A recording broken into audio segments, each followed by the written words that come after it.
So hello there. Today I want to talk about research in Africa. I want to specifically focus on why we have fewer peer-reviewed publications from the continent. Now, in 2010, there was a report that came out from Thomson and Reuters, and it showed that Africa produced 27,000 peer-reviewed publications, and this was compared to that from the Netherlands alone, which showed that the production from this continent is still quite low. And that tells us that there's a lot that needs to be done when it comes to peer-reviewed publications in Africa.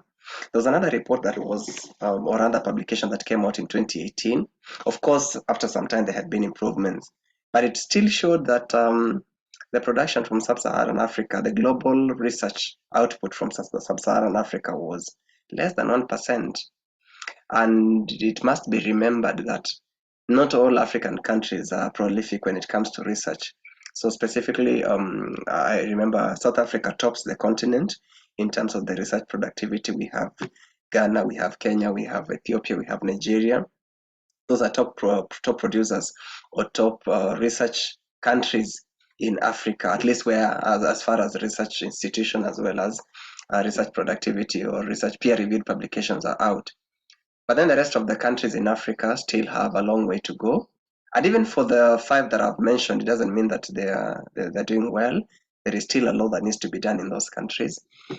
And so today in this video, I just want to look at why do we have such a low output from this continent?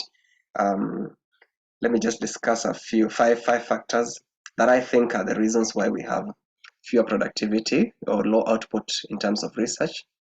Now, the first one is that of PhD graduates. Now, in many African countries, and I'm talking about Kenya I'm using Kenya as a case study, which is my country. Now, in Kenya, we have about 10,000 PhDs, which is such a low number compared to the 70 plus, about 74 or even more universities in the country. So the low level of PhD graduates then also impact on the research peer-reviewed publications.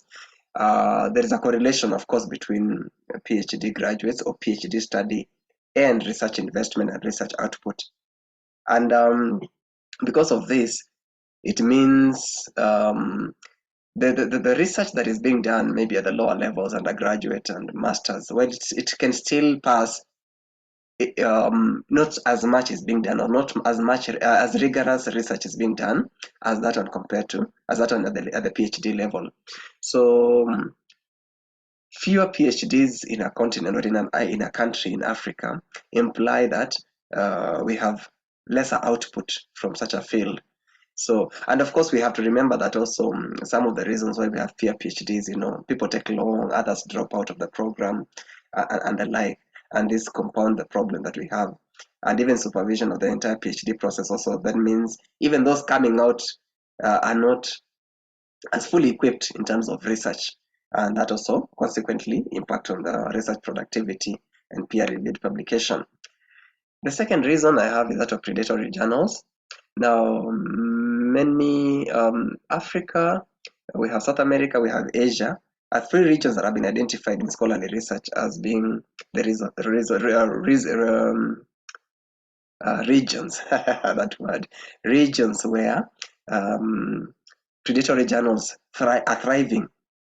And the reason being, people want to graduate with the PhDs, and one of the requirements is they need to have peer-reviewed publications. So because they do not understand, and then these are the ones that are accessible, these are the ones that do it very quickly so that people can graduate. And even those who want promotions or senior lecturers as professors, they end up publishing in these predatory journals, which are fake journals. They're fictitious journals. They're just interested in money. So this waters down the scientific research that comes out of the continent. So eventually when rankings are done, Web of Science that does, for example, ranking of credible journals or credible publications, the research from Africa doesn't show. It doesn't reflect. So we really need to take care of our publishing so that we don't become clients of these predatory journals and end up wasting work that is coming out of Africa. Number three, there is a heavier emphasis on teaching rather than research. Now, many universities in Africa focus on teaching more than research. Of course, they're looking for income, sustainability, and things like that. So that means there is lesser emphasis on research and more, even for the lecturers, the professors, because now their work is so much tied to teaching, they have lesser time on, lesser time spent on research, and that consequently implies that there will be no publications coming out of this. You can imagine if someone is moonlighting from one institution to another, even for the full time, those who are in one institution, they do not have adequate time to engage in research. And again, you have to remember that teaching is more rewarding. You teach, at the end of the month, for example, you're paid. Research, you have to spend more time, several months, sometimes years, so that you can get a reward. So people look for the immediate reward in teaching. Um, and then we have homegrown journals. Many institutions in Africa have got their own journals. You know, someone is working on their master's or their PhD, it is published in a faculty journal or in a school-based or, in one of the departments, they have a journal. And this is good because, of course, they're trying to have an output from their work. But then the challenge is most of these journals are just housed within those universities, in those departments. They are not known beyond the scope of that institution. So that implies that some very good research that is coming out of Africa is not reflected to the outside world. People cannot have access to it. So when people are doing searches of particular fields or particular studies, they do not find them because they're just domiciled in those departments, in those universities. And that also denies people access to very good research. And lastly, research funding. So many countries in Africa spend less than 1% of their GDP on research.